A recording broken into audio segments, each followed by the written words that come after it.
After winning their first Liga MX match following the international break against Atlético San Luis 2-1, América traveled to New England for the first leg of the Concachampions quarterfinals and made a statement win. Las Águilas won 4-0 in the rain and absolutely thrashed New England Revolution in their stadium. This game wasn't even close, and for New England, they simply never had a chance in this one. It was all América for the full 90 minutes, as the Águilas ran an absolute clinic on New England's midfield and defense, dribbling past players one by one on countless occasions. After playing down to Atlético San Luis's level in week 13 of the Liga MX, obviously as they were saving themselves for this Concachampions match, América came into the Boston metropolitan area and did exactly what they wanted.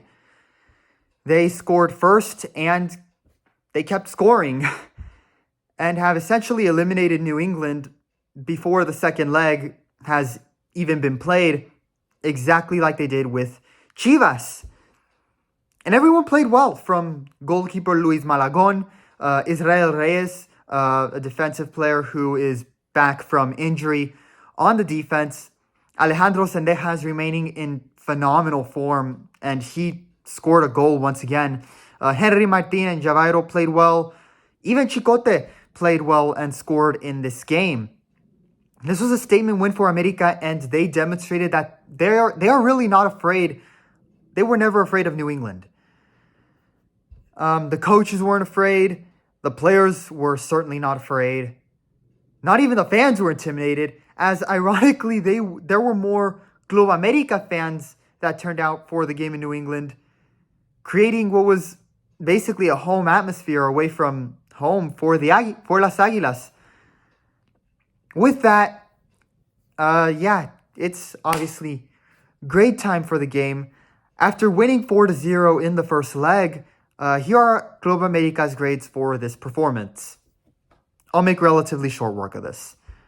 Goalkeeper, A. New England had some garbage time goal scoring opportunities when Bobby Wood entered the game as a substitute. And Luis Malagon did well. He did a very good job not conceding anything despite the game already essentially being over, being 3-4 goals up.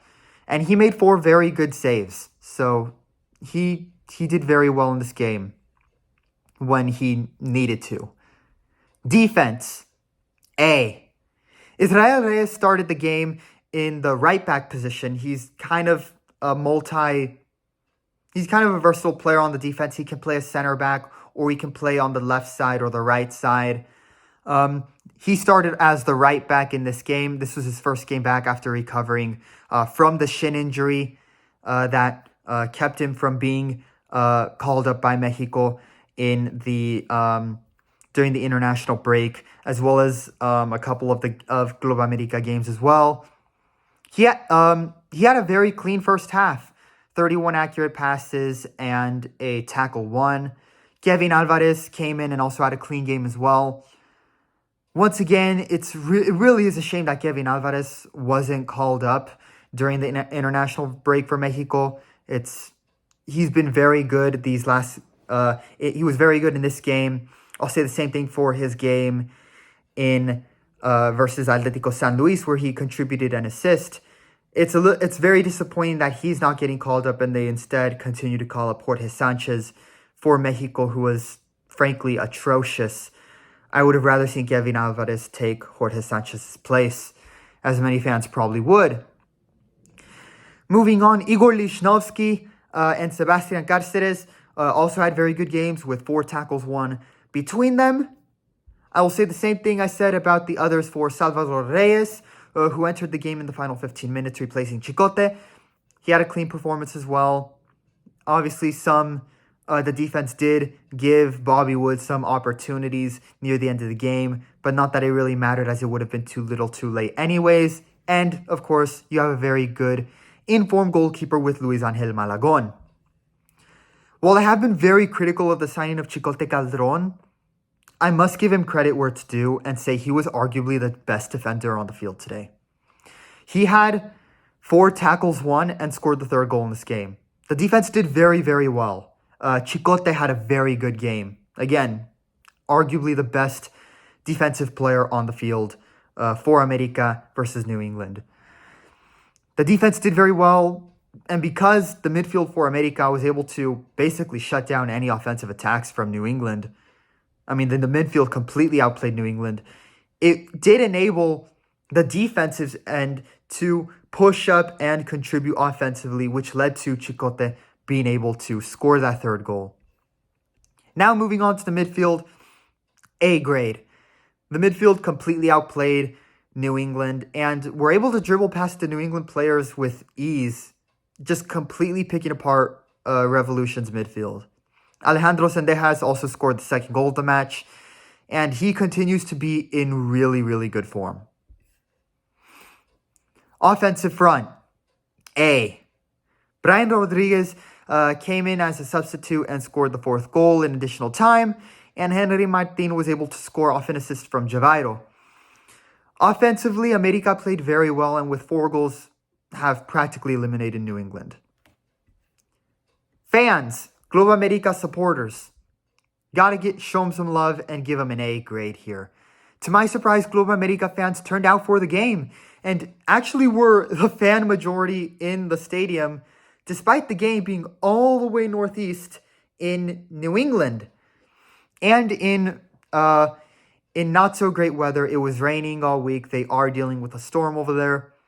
The fans still stuck it out in the rain, and some of the most loyal supporters still turned out. The Barra and América Ultras group, based here in the United States among Mexican Americans, they also turned out with their banners and established their zone with 90 minutes of chanting and cheering in the southern end of the stadium behind the goal. And of course, continuing the iconic tradition among América Barra supporters, specifically ultra groups here in the United States among Mexican Americans.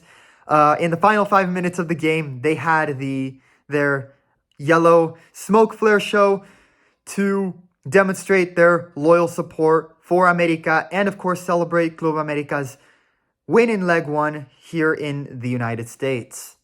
Gotta show them some love. Gotta show some love for the fans for this one, as they turned out and took over Gillette Stadium despite the rainy conditions. This game did show that Club América really is one of the best teams in this tournament. And in my opinion, they're only worried about one other team, and that team is Inter Miami, who they will now wait and see how they play against Monterrey, and if all their players, especially Lionel Messi, will be healthy. While this may only be the quarterfinals, it's clear that América is the team to beat with so much talent and depth. And they're not afraid to take on any challenger this year. Look for Inter Miami and Club América to possibly be on a collision course to face each other in the final.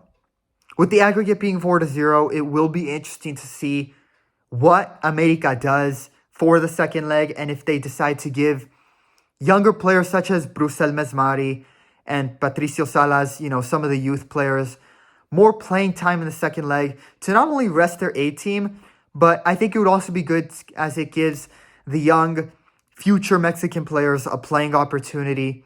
I really hope that does happen, as Mexican football needs to give more young Mexican players they need to give them more in-game minutes to develop for the future, not only at the club level, but also for the future of Mexico's national team. So I hope that some of the younger players that don't get a lot of opportunities get an opportunity here, that they do get playing time. We'll see. And with that, on to the next game. Andres from AA Sports. Like and subscribe to support the Passion Project. Definitely let me know what you guys think in the comments below, who your favorite is, and if Club América can potentially go all the way and not only win the Concachampions, but qualify for the Club World Cup. Let me know in the comments below. Thank you so much, and I'll see you in the next one.